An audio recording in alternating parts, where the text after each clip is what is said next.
छत्तीसगढ़ में कांग्रेस की सियासत ने फिर से एक बार दमखम दिखाया है और लगातार जिस तरह से छत्तीसगढ़ के जो आंकड़े आ रहे हैं अलग अलग क्षेत्रों से, वहाँ भी पार्षद से लेकर जो ऑफिस लेवल पे जो महापौर और सभापति के पद हैं वो कांग्रेसी खेमे में जा रहे हैं। नीरज पाल जी के साथ मैं इस वक्त खड़ा हूँ जो भिलाई नगर निगम से महापौर चुन लिए गए हैं। नीरज जी, सबसे पहले जनता ये जानना चाहती है जो आपका जो बैकग्राउंड रहा है, राजनीतिक बैकग्राउंड रहा है और आपकी जो परिपाटी रही है, कार्यशैली रही है, वो किस तरह की रही है और आगे क्या करेंगे वो भी बताएंगे। पहले परिपाटी से शुरू करें। सबसे पहले आज क्योंकि जीत का दिन है तो हम जीत की बात करते हैं। ये फिर किसी और दिन मेरे बारे में आपको पर्सनल चाहिए होगा तो मैं फिर दे दूंगा। आज की जीत के बारे में मैं सिर्फ इतना कहना चाहता हूँ कि इसकी नींव तो 23 दिसंबर को जिस दिन कांग्रेस बहुमत में आई थी भिलाई नगर निगम में, उसी दिन माननीय मुख्यमंत्री जी के जो 3 साल के जो काम है प्रदेश में, शहर में, गांव में जो काम है, उसको भिलाई की जनता ने स्वीकार किया, उसके ऊपर मोहर लगाई, ठप्पा लगाया। साथ ही साथ जो पूर्व की कांग्रेस की सरकार थी नगर निगम में, जो पिछले 5 साल में माननीय देवेंद्र यादव महापौर थे जो अभी विधायक हैं, इनकी एक सोच थी शहर के विकास को लेके, जिसको भिलाई शहर की जनता ने उस सोच को, उस विकास को एक तरीके से बहुमत कांग्रेस के पार्षद दे के उस पर मोहर लगा दी। साथ ही साथ इस चुनाव को लेके जिस तरीके से कांग्रेस के नेताओं का, कांग्रेस के जनप्रतिनिधि जो प्रत्याशी थे उनको सपोर्ट, समर्थन और सहयोग मिला है, उसमें सभी का मैं नाम लेना चाहता हूँ।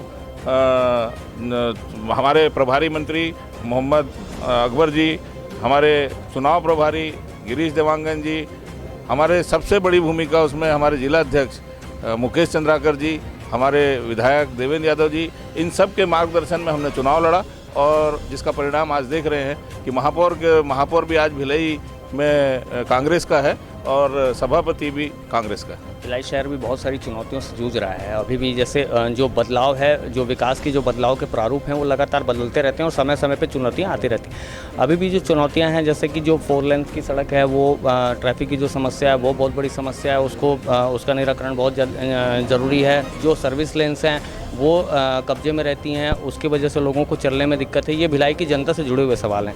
और जो पानी की समस्या है, घरों में नल तो पहुंच गए हैं, पानी नहीं पहुंच पाया है। कई जो गरीब लोग हैं उनको जो पक्के मकानों की जो श्रृंखला मिलनी चाहिए वो नहीं। देखिए, विकास एक निरंतर चलने वाली प्रक्रिया है जो कभी भी रुक नहीं सकती।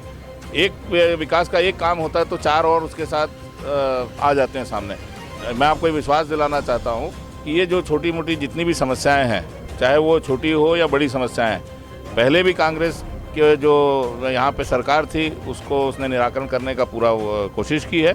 और मैं विश्वास दिलाता हूँ कि फिर से एक बार माननीय मुख्यमंत्री जी और हमारे विधायक देवेंद्र यादव जी और हमारे जिला अध्यक्ष मुकेश चंद्राकर जी के नेतृत्व में हम लोग इस विकास को दुगुनी गति से आगे बढ़ाएंगे। एक अंतिम और बड़ा सवाल है, जैसे कि जो आपकी जीत के जो फिगर आए उसमें फिगर में ऐसा लगता है कि क्रॉस वोटिंग भी हुई और उसके बाद एक पहलू ये भी देखने को मिल रहा है, जो यहाँ से जो निर्दलियों का जो एक समूह है जो वशिष्ठ नारायण मिश्रा जी की अगवानी में चल रहा है, वो अभी निगम कार्यालय में धरने में बैठा है। किसी के बारे में पर्सनल टिप्पणी करने में भरोसा नहीं रखता। मैं इतना जानता हूँ क्योंकि पार्षदों ने भी, क्योंकि चुनाव गोपनीय होता है, क्रॉस या जो सपोर्ट मैं नहीं जानता हूँ। हो सकता है कि पार्षद जो चुन के आए हैं 70 पार्षद, उन लोगों को ऐसा लगा होगा कि शहर के विकास के लिए जो सरकार जो चुन के आना है, जो पार्षद बहुमत से आए हैं, जो उसी का महापौर हो, उसी का सभापति हो, क्योंकि प्रदेश में उसकी सरकार है, तो शहर के विकास को देखते हुए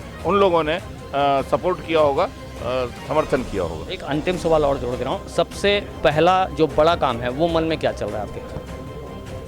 एक काम नहीं, काम तो बहुत सारे हैं। शहर के विकास को लेके अभी आज परिणाम आए हैं, देखिए जल्दी हम बैठेंगे और वरिष्ठों के नेतृत्व में हम बहुत अच्छे से शहर के विकास में आगे बढ़ेंगे। नीरज पाल साहब हैं भिलाई नगर निगम के महापौर। साफ तौर पर भिलाई जो शहर है वो जाहिर तौर पर चुनौतियों से भरा हुआ है और यहाँ की जो राजनीतिक एक परिपाटी रही है, कुछ सालों पहले यहाँ बीजेपी का राज था, उसके बाद से अचानक से कांग्रेस की दखलंदाजी हुई और यहाँ कांग्रेस की सत्ता भी स्टेट गवर्नमेंट में कांग्रेस की है। तो इस तरह से जो कार्यकाल रहा है वो परिवर्तित हुआ है और भिलाई की समस्याएं हैं लगातार बदलती रहती हैं। उन समस्याओं पे अगर जो नए महापौर हैं उनकी सोच रही है कि वो कह रहे हैं कि लगातार इस विकास की परिपाटी को आगे बढ़ाता जाया जाएगा, तो आने वाला समय ये देख पाएंगी जनता कि जो नीरज पाल हैं महापौर चुन के आए हैं, वो अपने व्यक्तित्व, अपने कार्यशैली, अपने प्रभाव, अपने जो हुनर है उसको किस रूप में जो विकास की परिपाटी है उससे जोड़ने में आयाम दे पाते हैं। नेशन फर्स्ट ABK न्यूज़ के लिए छत्तीसगढ़ के भिलाई से मैं हूं शशिकांत तिवारी।